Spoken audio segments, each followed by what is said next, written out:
T minus 10, 9, 8, 7, 6, 5, 4, 3.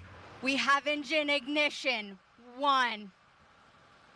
And liftoff of the United Launch Alliance Vulcan rocket, carrying ULA's legacy of reliability, orbital accuracy, and high energy performance.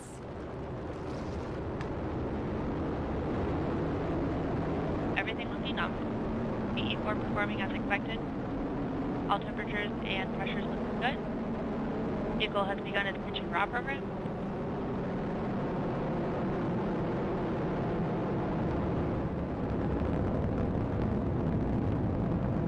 We have 2 good BE4s. You are hearing Hannah Peters providing launch vehicle ascent data. And we've ended the pitch program. Vulcan's now at 1.5 or 0.5 Mach.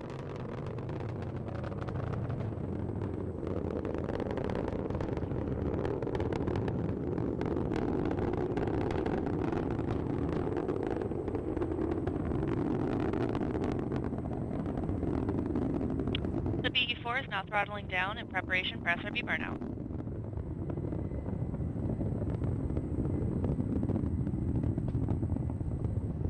And vehicle is past Mach 1, Vulcan is supersonic, and maximum dynamic pressure.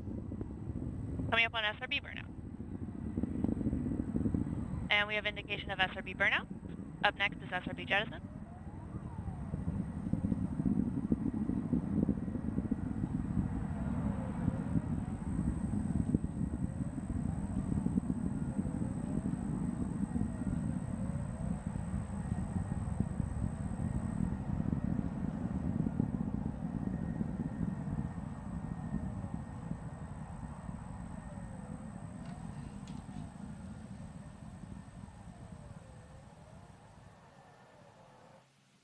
Body rates continue to look nominal, trending towards 0.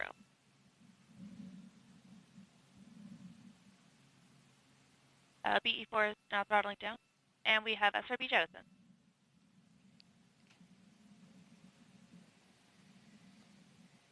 Vulcan is 19 miles in altitude. We just heard confirmation of solid rocket booster jettison.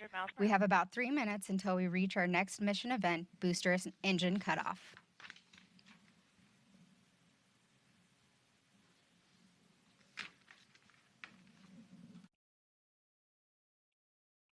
Up on RCS valve activation.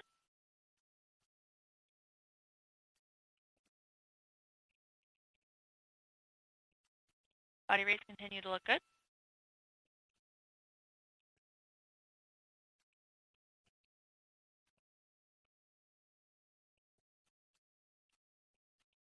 And we're now just about 2 minutes to nominal BECO. And we've had RCS valve activation.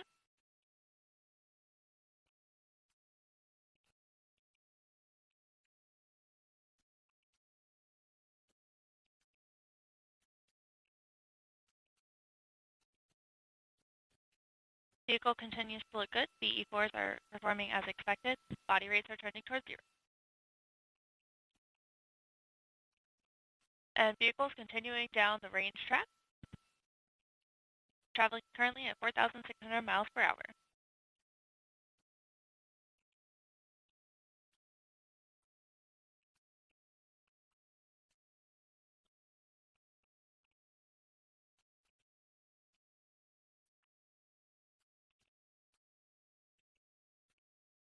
Continue to have 2 good engines. Body rates trending towards 0. And we're now about 1 minute to nominal BECO.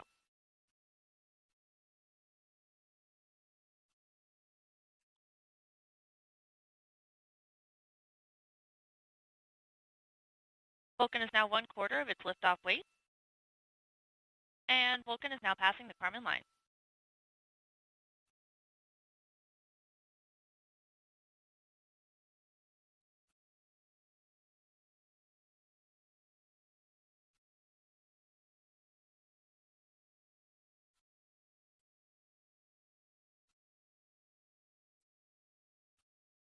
And we've started boost phase chill down on the second stage engine.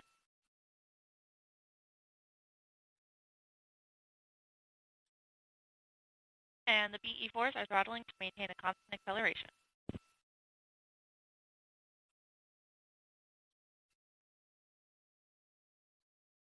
And we've concluded our boost phase chill now. And PU has gone to open loop. And we have BECO, booster engine cutoff.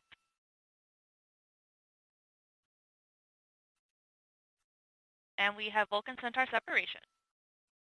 And pre-start on LH2 and LO2.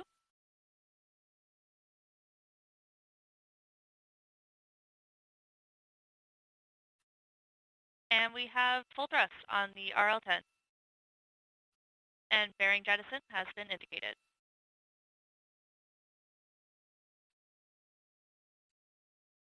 And we've begun thermal loop conditioning on the RCS. And fixed angles on Centaur PU.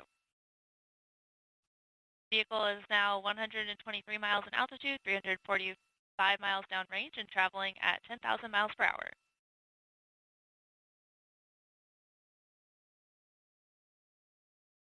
And we're getting indications that booster performance was within expectations.